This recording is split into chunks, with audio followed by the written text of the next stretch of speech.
Welcome to today's UFC 260 press conference. This Saturday, exclusively on pay-per-view and available for purchase now through ESPN+. The baddest men on the planet take center stage. First, the challenger, one of the most feared strikers in all of MMA. Coming off 4 consecutive first-round knockouts, here is Francis, the Predator, Ngannou.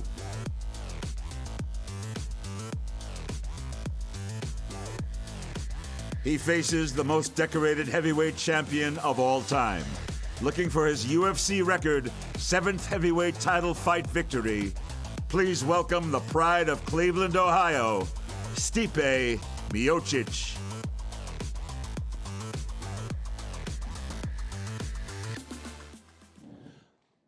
What's up, gang? Thanks for coming out today. We appreciate it. Who's got the first question? John Morgan. Stipe, this is a historic fight for you in a lot of ways. You know, you win this, you'll have more heavyweight title fight victories than anybody in UFC history. I'm just curious, will that be enough for you to finally get some respect at the firehouse, man? They give you no love there whatsoever. Will this finally get it? No, man. Never going to change. They're going to make me clean toilets, mop floors, clean the trucks, and that's what I love about them, man. They don't treat me any different, and I wish they did, but, you know. I'm still lowest man on the totem pole, working my way up, so maybe one day. Yeah. Listen, you know, it's crazy. I was just talking to him back there. I said, they give you some time off leading up to this fight? He said, I just worked Friday. Yeah, it's crazy. Well, I was going to say, I mean, I know what a humble guy you are, man, but, I mean, people are talking about you as the greatest of all time, and not just in the UFC, I mean, in all of mixed martial arts. I mean, when you hear that, what do you think? It's great. You know, it means I'm doing something right. It means my coaches are doing something right. You know, it's not just me, it's, you know, my team. You know, we're in it together. You know, we sacrificed so much to get here, and, you know, we ain't stopping. Yeah. This is a huge rematch, of course. You dominated him the first time you guys fought. That night, did you think, man, this is a guy I'm probably going to have to see again at some point in my career? Did you think you sent a statement enough that night that, like, hey, we know who the better fighter is here? I hope so. But, you know, he's definitely gotten better. You know, we all evolve, and he's definitely evolved. And, of course, I knew I would probably see him down the road again. And, you know, listen, it's going to be a hell of a fight Saturday. Yeah, no question. Of course, you've had the trilogy with Cormier in between. I'm curious, did that experience give you anything that you can take into this, right? Like what adjustments can be made in a rematch, how people adjust to you, what's different in a guy when you see him repeatedly. Did you take any lessons out of that series? Yeah, it took a lot of things. You know, I think every fight, you know, win or lose, you learn. And but especially those fights, they were grueling fights. And, you know, DC is one of the best of all time. He's an amazing fighter, amazing athlete, like I always say. And I definitely take a lot of things from that fight, you know, just, you know, like, you know, changing things up and just seeing what's happening. And, you know, he's real crafty, you know. He's a good dude. Yeah. Last thing for you, Stipe, you know, it seems that a win here and John Jones is next. That seems to be what's lurking out there. Dana has said that he thinks, you know, John deserves a title shot right away. I'm just curious if you think he deserves a title shot right away. And if that excites you, does that feel like a super fight to you, or is it just, you know, just the next guy in line? Well, if that was my decision, I wouldn't be fighting. I would be a matchmaker. I feel like I would be doing that. But, yeah, you know, it's great John Jones moving up. You know, there's new guys in the division. A lot of new guys are coming up. But right now, my focus is on Saturday. That's all I care about. You know, and once I take care of business on Saturday, then we'll look into it. Thanks, Stipe. Francis, for you, I did want to ask, you know, when you think back to that first fight, how do you remember it? I mean, is it a night that you think, man, that was me having a terrible night, or did you just look and say, that guy was the better fighter that night? You know,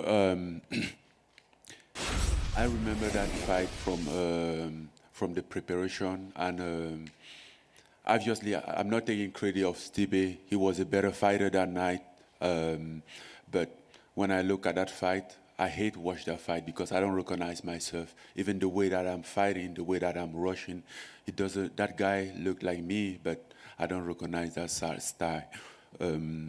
And also, I did a lot of mistakes leading up to that fight.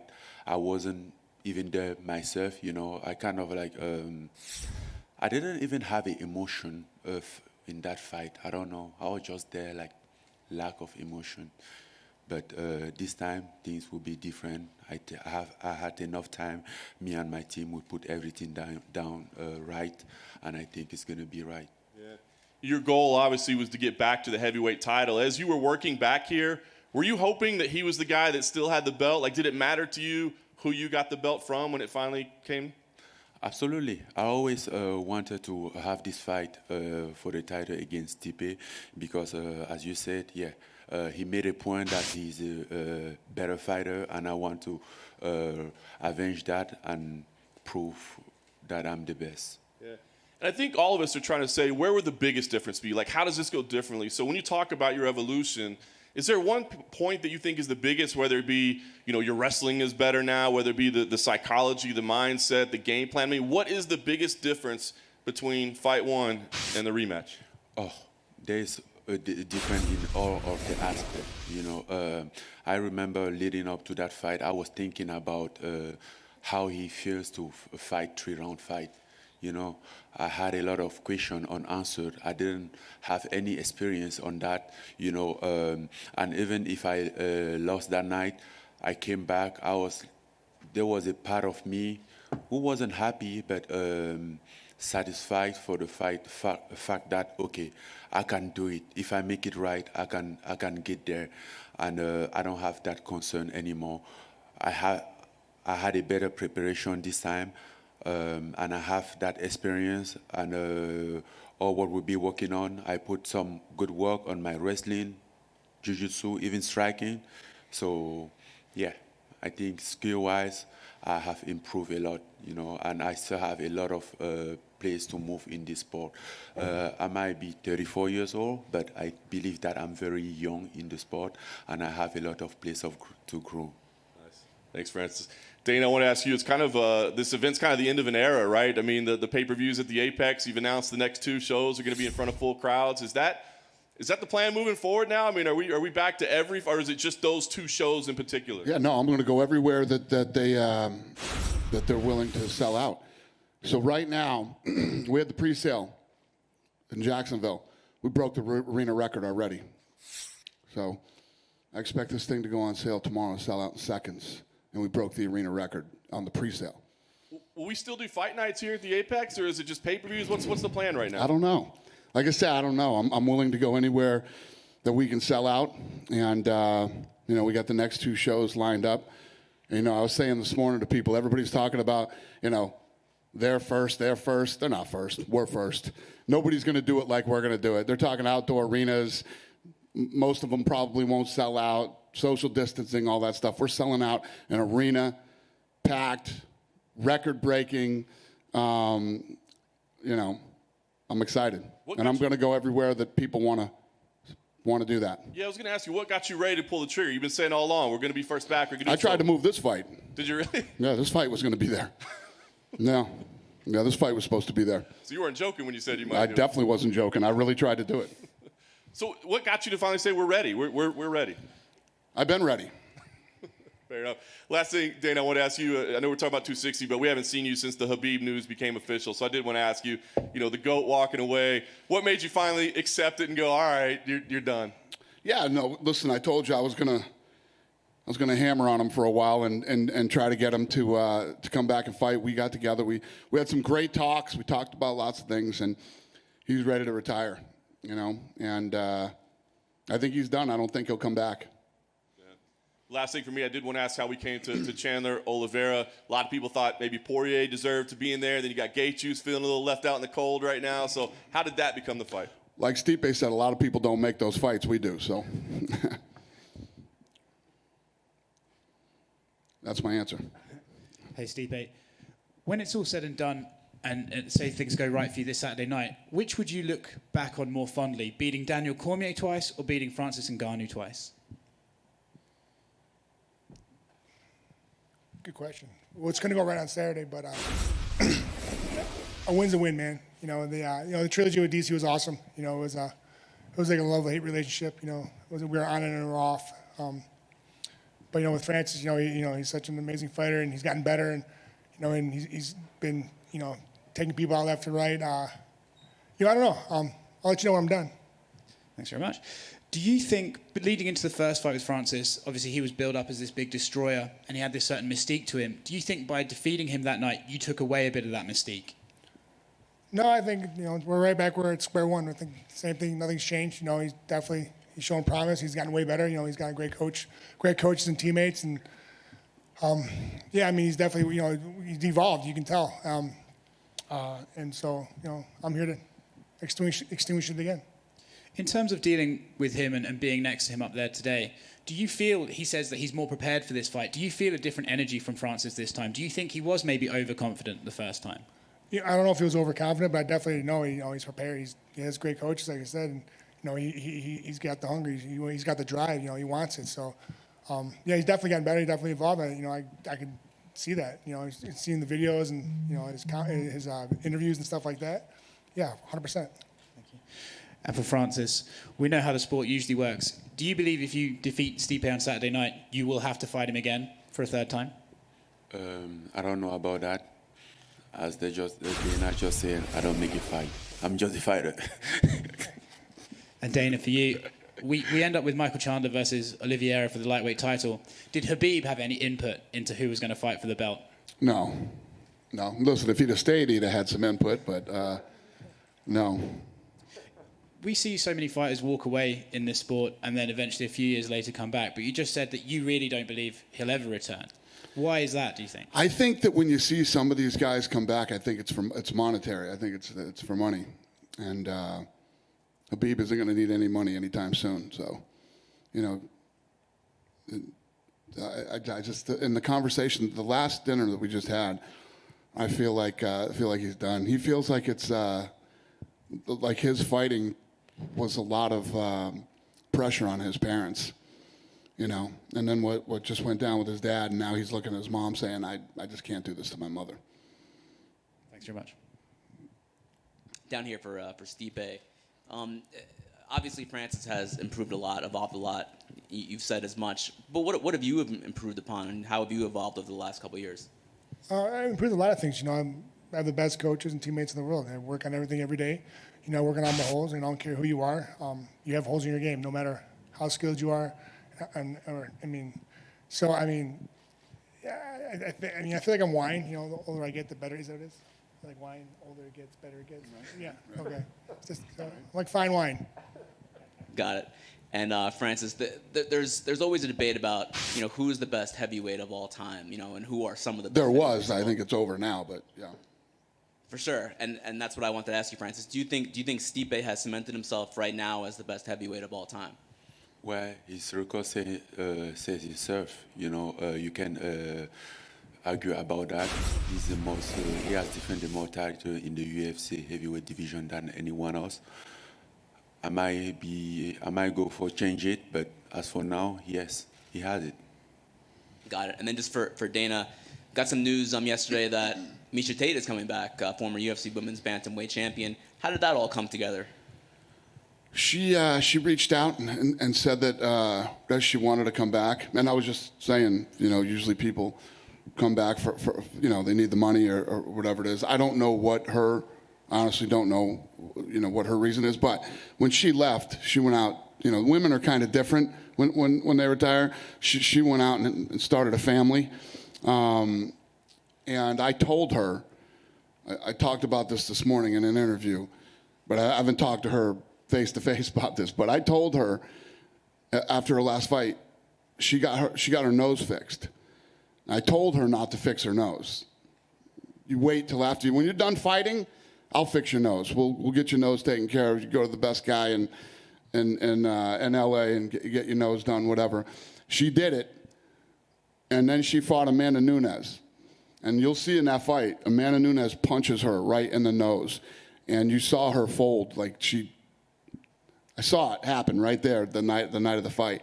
So she had a family. She said 5 years now, I guarantee her nose is a lot better. So, this actually, it'll be interesting to see how she does, I think she's going to do well. And Misha, of course, is kind of forever linked with Ronda Rousey. Have you spoken to Ronda lately at all? Yesterday. Yeah. About what? No, it's not. Don't even fucking start, you guys.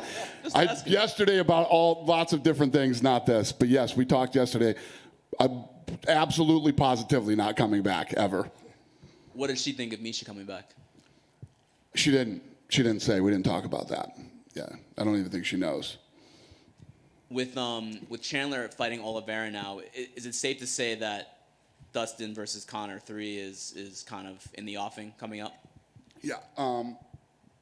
So when you asked about, Dustin wants the rematch. That's smart.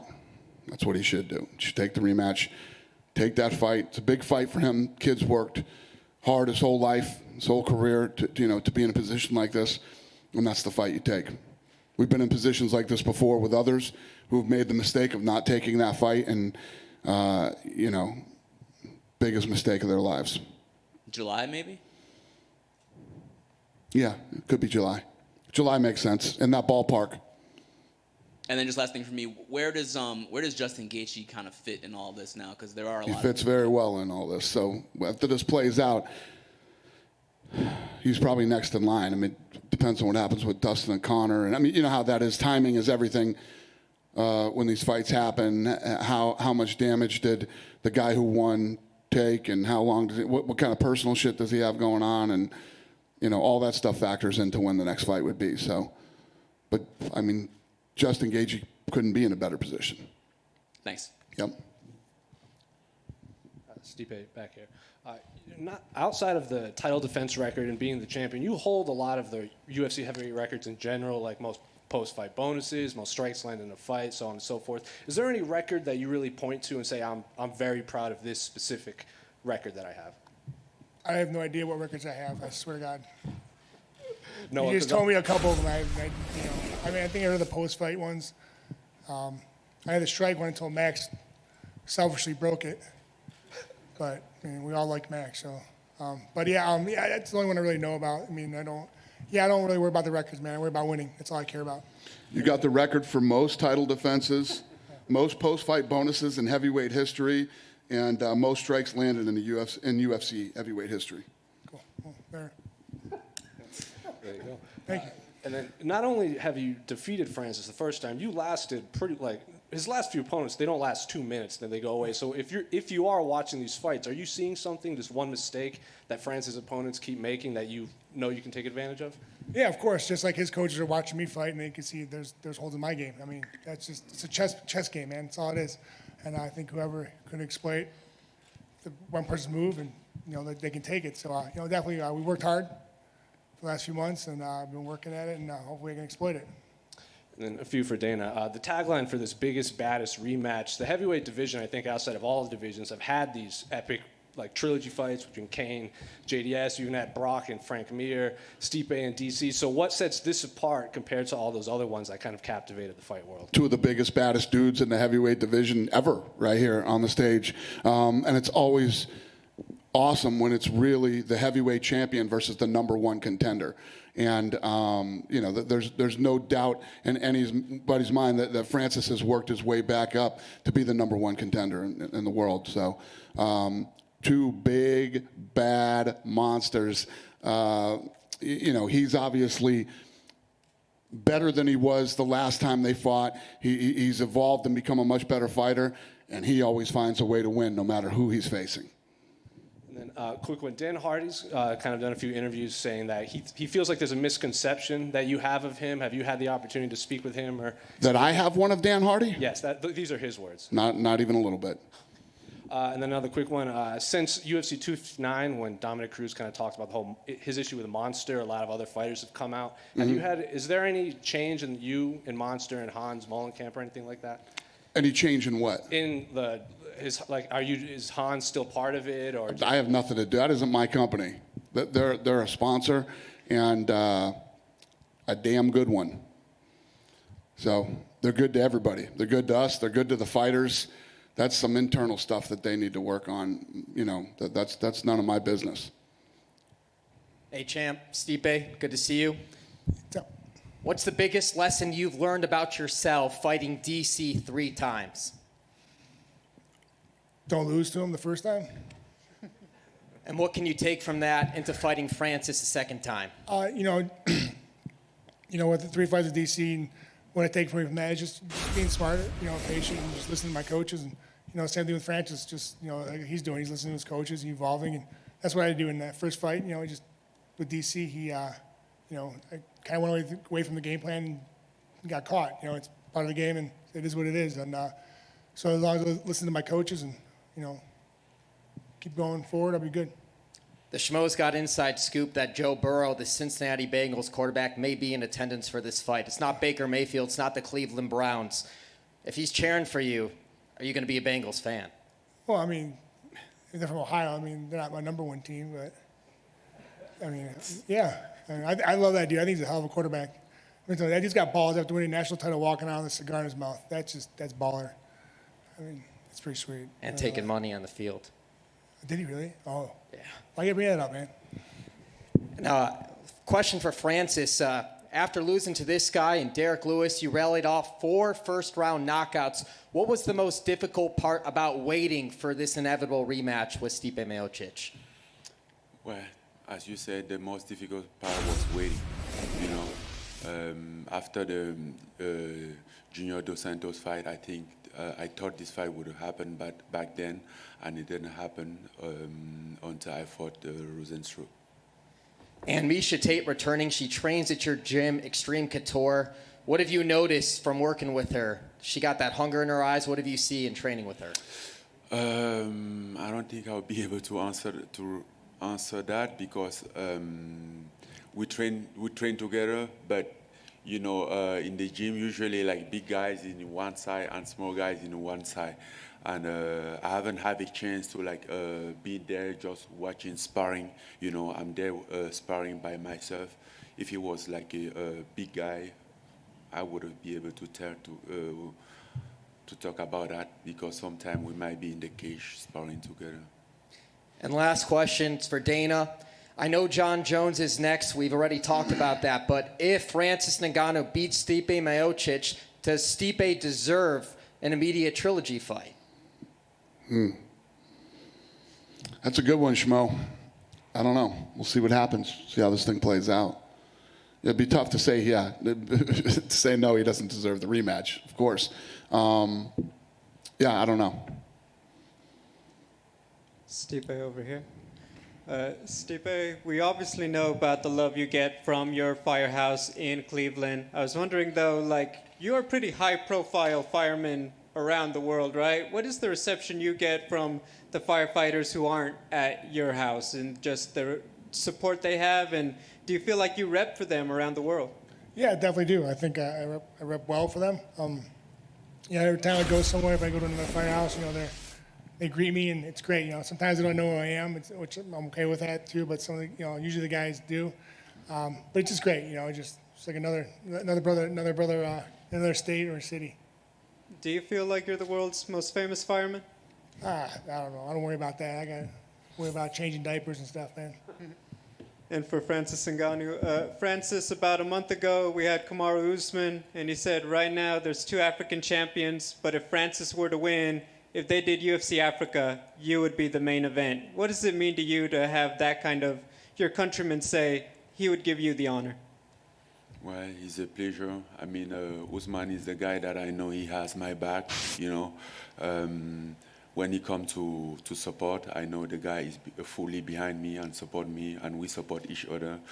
We met the first time in our UFC debut, and since then we became more than a friend, just like family, and that's just a pleasure to have that coming from him. By the way, he's gonna be on my corner. He's gonna corner me, like supporting me, emotional support, and with his expertise. You know, Usman today for me, he stands like an inspiration as well because he's a champion that I'm not yet. So, yeah. Can you talk a little bit? You have a great team here in Vegas. What does Usman bring to help you out ahead of this fight that you could tell us? Well, I just said emotional support, wrestling expertise, and, you know, the African community.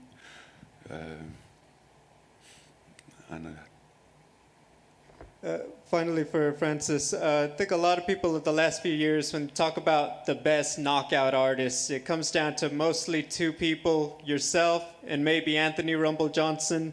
You know that you have a talent for putting fighters away. Do you feel you're the best heavyweight knockout artist or knockout artist in general in UFC history? I'm not concerned about that because that's not a title. They don't attribute that as a title. The title is to Stipe, and that's what I want. That's where my focus is at. And real quick for Dana, you've seen a lot of guys who just have that ability to get guys out of there. Does Francis, would you say he's got it the best, or are there other guys who think, you know what, maybe just a little ahead? Yeah, I mean, off the top of my head, I don't know. But when you think about scary guys that hit hard and take your head off, Francis is definitely top of mind. I can't think of anybody else off the top of my head who came in here and was scarier than Francis. Thank you.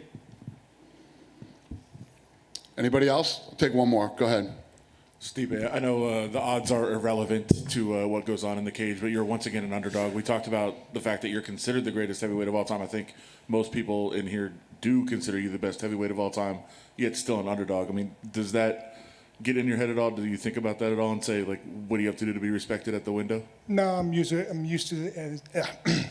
I'm used to it at this point, honestly. And just, you know, Vegas hates me, so it's all good. I mean, what would you have to do to be a favorite in a fight? I don't know. I really have no idea. I mean, do you know? I have no idea. Yeah, either does he. So, I mean, I'm not worried about it. Those are just odds, and odds mean shit to me. Dana, you're a gambler. I mean, what do you think about the fact that he's... I think Stipe Miocic people make a lot of money. That's what I think. Everybody who's ever bet on him must love that he's the underdog. And Francis, for you, you go into this fight, you talk about what happened in the last fight and that you've improved, but you are a favorite in the fight. I mean, does that add any pressure, or do you say, hey, like, I get the respect of having all these knockouts and they still think I'm, you know, a better fighter? You know, guess what? Those who make those odds, they don't fight. They are not in the cage fighting. And I think the last time I was a favorite, but I lost. So I'm not taking anything out of that. It doesn't matter. Good? All right, thanks, guys. I'll square these guys off for some photo ops. See you Saturday.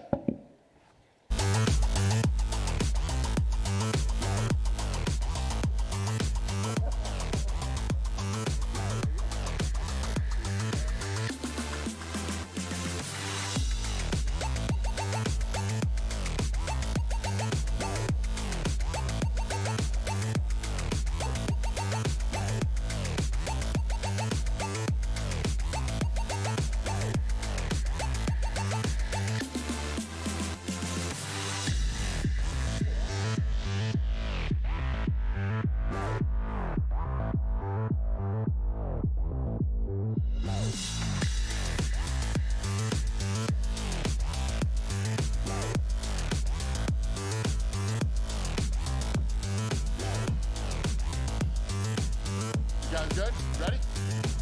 All right, let's do it.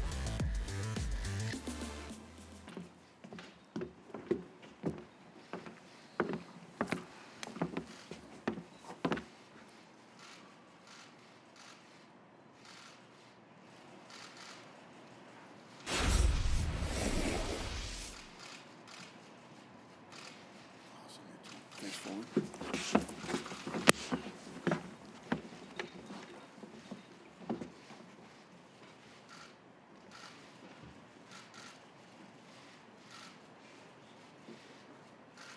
Thank you, gentlemen.